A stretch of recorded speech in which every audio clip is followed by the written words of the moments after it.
Yemen's Houthi rebel movement has confirmed that its self-proclaimed Prime Minister, Ahmed Ghaleb Nasser al-Rahawi, was killed in an Israeli airstrike earlier this week.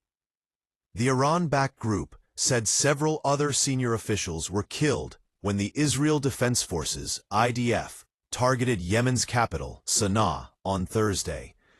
The IDF said Rahawi and other senior Houthi officials were eliminated when Israeli fighter jets struck a gathering in the Sana'a area. The Houthis have controlled much of northwestern Yemen since 2014, after ousting the internationally recognized government from Sana'a and triggering a devastating civil war. The Houthis said Rahawi had been killed alongside several Houthi ministers, though it did not name the others. Saudi Arabian news site Al-Hadaf reports the Houthis' foreign minister, as well as the ministers for justice, youth and sports, social affairs and labor, were killed. The office of Mahdi al-Mashat, the Houthis' president, said that several other ministers sustained moderate and serious injuries as a result of the strike. It added that Mohammed Ahmed Miftah, the Houthi deputy prime minister, would assume Rahawi's role. Rahawi had held his post since August 2024 and was largely seen as a figurehead of the movement, instead of being part of the top decision-making circle that plans military operations. Abdul Malik al-Houthi, the movement's ultimate leader, as well as the group's defense minister and the chief of staff, were not said to be among the casualties in Thursday's attack.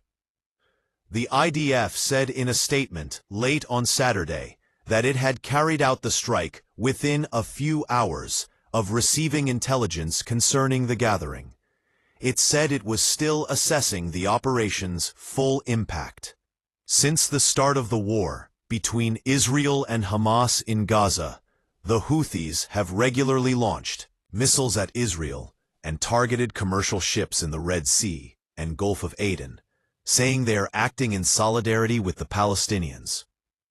Israel has, in turn, carried out airstrikes on targets in Houthi-held parts of Yemen, with the stated aim of curtailing Houthi attacks. Last week, Israel said it had hit Houthi targets in Sana'a, in response to the movement's missile attack, which Israel said carried cluster munitions. Houthis confirmed their prime minister killed in Israeli strike. Social media platform TikTok has also suspended its live feature in Indonesia for a few days in response to the protests. Demonstrators gathered over the weekend, including in front of the police headquarters in Bali, one of the country's most popular tourist destinations. Police across the country fired tear gas at crowds in an attempt to disperse them. Afan Kurniawan's funeral took place on Friday, with his former colleagues accompanying him to his final resting place. They were joined by Jakarta Police Chief Asep Edi Suheri, as well as politicians Riki Jaya Pitaloka and former Jakarta Governor Anies Baswedan, who expressed hope that the case would be thoroughly investigated, but called on delivery riders to stop their protest in order to maintain stability. The police chief also repeated an apology. As this was happening, protesters gathered outside the police headquarters to demand justice for his death.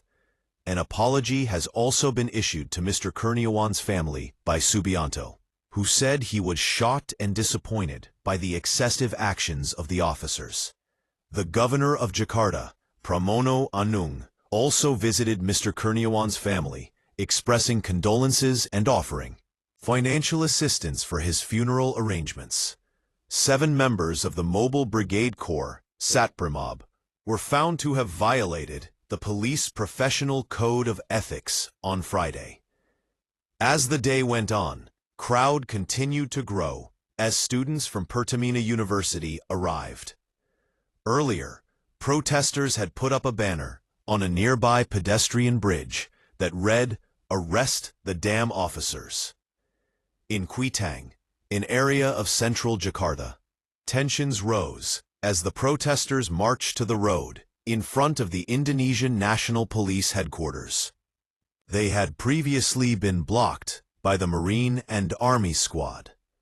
Police fired tear gas at protesters from inside the station, with demonstrators also attempting to block a police convoy and throwing rocks at the vehicles. Despite heavy rain, some protesters threw Molotov cocktails and firecrackers towards the police compound. The BBC's partner in Indonesia, Kompas, reported. Dozens of vehicles were also set alight. The state news agency reported. Protests were also seen taking place outside of Jakarta, in Jawa Barat, Surakarta, Bandung, and Medan. Drone footage of Mr. Kurniawan's funeral showed thousands of riders turning out in support, some on foot and others on their vehicles, many dressed with the distinctive green of their employer, Gojek, a multi-purpose app that includes ride-sharing services. Following Mr. Kurniawan's death, Gojek released a statement saying, "Behind every green jacket, there's a family, prayers, and struggle. Period. Article. Period." The company added that it would provide support to Mr. Kurniawan's family. While the protests, which have taken place throughout this week, are about a wide-ranging set of issues, one of the core complaints concerns a new monthly allowance for lawmakers. They are set to receive 50 million rupiah, $3,030, £2,250, almost 10 times the minimum wage in Jakarta, Indonesia's capital and its largest city. End period. Protesters are also demanding higher wages, lower taxes, and stronger anti-corruption measures.